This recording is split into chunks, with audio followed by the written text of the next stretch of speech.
Today, man, we got a fighting word. Colossians 3, verse 5. Paul says this, put to death, right? That's a fighting word, death.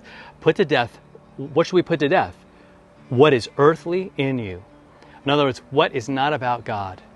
What is just based on your raw desires and your sort of the natural tendencies that you might have. Now, again, some natural tendencies are pretty good, right? You need to eat, you need to sleep, you need to do this, so there's those survival things God has put in you. But then there's other things, right? Lusts and greed and other things that he's saying, put those things to death. And he gives you a list in case you're unsure about what that is.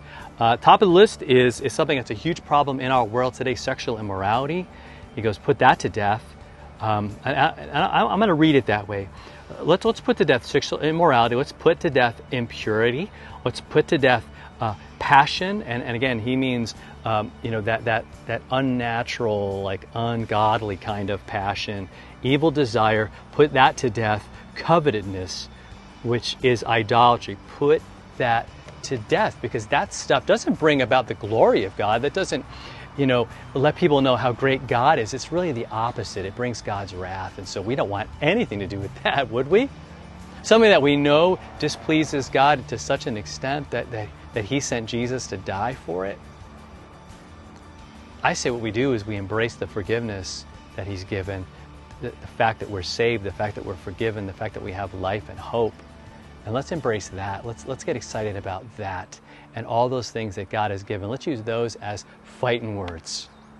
In a world that would say, it doesn't matter, just give up, just give in. Your passion is really what it matters. It doesn't matter what it is. But it does matter, doesn't it? To God it matters. To our eternal life and to our souls it matters. Right? Because I want your soul to be alive. I want your soul to be filled with life that comes from God. All right, so let's embrace that today. Let's get after those fighting words, and let's encourage each other in the fight today. Talk to you next time.